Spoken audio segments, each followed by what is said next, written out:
What's up gamers, DreamcastGuy here, and it's Top 10 Thursday. Last year I did a video counting down some of the hardest games ever made, and it got some great feedback, but one comment I kept seeing over and over again is that I may have missed some of the projects that are truly unbeatable. Games so deviously difficult they give you nightmares. So this week we're gonna honor those on my list of the top 10 games that are impossibly hard. Number 10. Super Meat Boy. Platformers are based on a very simple concept. Hopping over a few pitfalls and avoiding a few nasty traps, you can easily win the day. Super Meat Boy decided to take this classic genre and turn the challenge up to 1,000,000. Every gap must be jumped perfectly or you're killed instantly. Just as an example, look at this scene here. Our meaty hero is being chased by a giant saw blade robot through a factory filled with hundreds of moving parts, each one just waiting to tear him to shreds. Completing this game takes a lot of patience and a willingness to die quite a bit. Number 9. The Simpsons Arcade. Growing up in the 90s, I always loved getting to go to the arcade. With a few quarters in my pockets, I could see crazy adventures that likely would never come to home consoles. Of all the 25-cent journeys that I undertook, none was more thrilling and painful than The Simpsons. On the surface, this is just your typical old-school beat-em-up. The main thing that made this stand out was that it was incredibly hard. Bad guys could stunlock you, weapons were rare, and bosses could kill you in a single hit. By working together with friends and executing special moves, you do have a small chance of survival, but no matter what, you're definitely going to have your wallet feeling lighter. Number 8. Mushihimesama. There aren't many people on the planet with the skill, reaction speed, and raw mental strength to have any hope of staying alive in this game.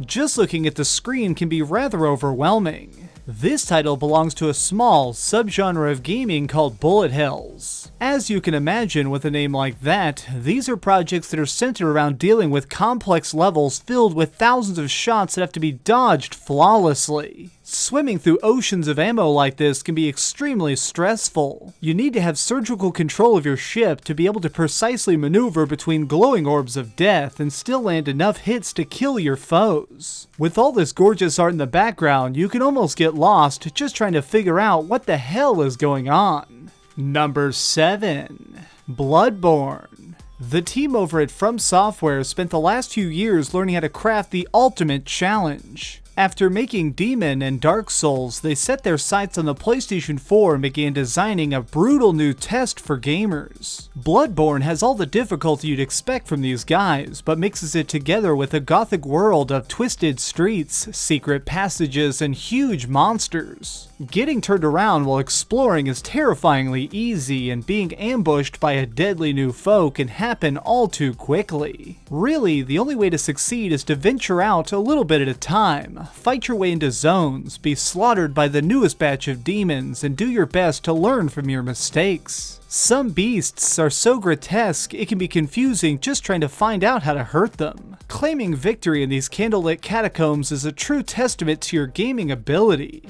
Number 6. ARMA 3. In the modern age, first-person shooters have sort of become the most casual type of games. Series like Call of Duty have built themselves around having simple combat mechanics and easy-to-follow campaigns. ARMA made the brave choice of doing the complete opposite. These are military simulators for only the most hardcore of players. You essentially have one health. Missions can be incredibly complicated with multiple objectives, and one wrong move means you end up in a body bag, leaving your squad mates to clean up your mess. When I first went online with ARMA 3, I had no idea what I was undertaking. Some of the maps are so big I could spend hours just traveling across the map trying to meet up with buddies to sneak into a base. The sense of realism is so strong that some goals can be literally impossible if you haven't done your equipment properly. This is a title for only the ultra serious fans of military warfare. Number 5. Devil May Cry 3. Dante is a charming badass who's not afraid to face down the gates of hell, all while eating a slice of pizza. Throughout his games, he's gone toe-to-toe with every terror imaginable, but his toughest fights came at the start of his career in the prequel Devil May Cry 3. At this point, he wasn't sure where his power came from, and yet he was still pretty damn good with it. Playing through the opening, you might assume that this is a pretty average game. That is until you make it to the first main foe. The three-headed dog Cerberus doesn't mess around. With a large attack range and a trillion health, this basically works like a wall that shows who can handle this game and those who should probably give up. From here, things get progressively more difficult. More monsters to wear you down, rough platforming sections, and doing your best to upgrade your character that way you're not quite so defenseless. Devil May Cry is fun, but it's certainly not for the weak. Number 4. Fire Emblem Path of Radiance. Normally, people don't think of RPGs as hard. By doing fights, getting experience, and finding cool items, things can go pretty smoothly. Fire Emblem throws that rhythm off though by adding in one extra rough element. Any hero that falls in battle is dead forever. What this means is that every time you screw up in combat, the rest of the game grows harder. You have less soldiers to rely on, and thus lower your chances of being able to handle these epic skirmishes. The only way to really beat this game is to repeat every quest until you can win it perfectly. This tactical RPG is all about placement and outsmarting your enemy's army. Moving your troops around the field can lead to you stumbling on a town that needs to be saved, or a trap that leads to your bloody demise. Only through trial, error, and some luck can you make it to the final mission, and then it still comes down to how sharp your strategic skills are. Number 3. Super Mario Bros. The Lost Levels. Here in America, we got a very unique version of Mario 2. It had radishes that could be thrown, multiple characters, and an egg-shooting man named Birdo. In Japan though, they released a Super Mario Bros. 2 that focused more on giving us extremely broken stages to die on, rather than making a fundamentally new game. These levels may appear straightforward, but this game takes every chance to trick you. Some gaps have large gusts of wind that can blow you down holes, warp pipes can sometimes take you to previous worlds, and even mushrooms can kill you. If that wasn't hard enough, you're given very limited lives, so slip up too much and you'll soon land back at the beginning. I once stayed up all night trying to beat this game, but despite putting 9 hours into it and watching the sunrise, I never even got past the third world. Mario may be the king of jumps, but even he isn't up to this. Number 2.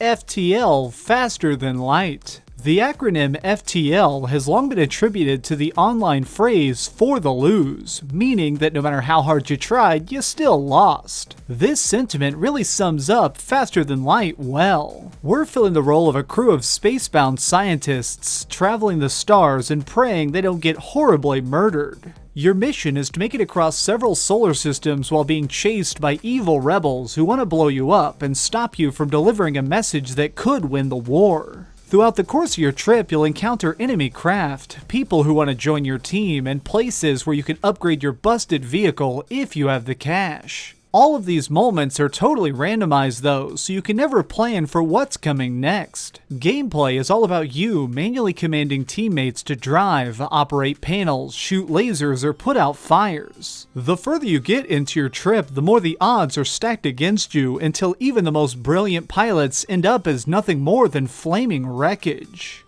Number 1. Takeshi's Challenge. There's a good chance you've never heard of this title, but don't feel bad. This is actually a Japanese-only game released for the Nintendo Famicom. This side-scrolling adventure features a man who decides that he wants to leave behind his job and family to seek a lost treasure. Wandering the streets of Tokyo, you need to fight the mob, save up money for a hang glider, and even sing karaoke. This might appear to just be a simple minigame, but in fact, you literally have to sing into the controller with a little microphone. Making even the slightest error during this messy quest leads to an instant game over. Honestly, you have no hope of beating this without a detailed strategy guide because there's no logic behind anything. As an example, there's a puzzle in Takeshi's Challenge that requires you set down your controller for exactly 1 hour. How would people know that? For its positively insane problems, instant death foes, and broken playstyle, I am awarding this my pick as the absolutely most impossible game. Did your favorite challenging title not make the list? Got an idea for a future top 10? Leave it in the comments down below. If you enjoyed this video, please give it a thumbs up, share with your friends, and subscribe if you haven't already. But do me the biggest favor of all and keep dreaming. Now, if you excuse me, I'm going to go play a ton of Castlevania. I am so addicted to this series right now. I don't know why. So right now I'm playing Castlevania Bloodlines on the Sega Genesis and Castlevania Dracula X Chronicles on PSP. These are so good. If you've never played a Castlevania, I'm totally serious. This week, go try a Castlevania. This series is so good.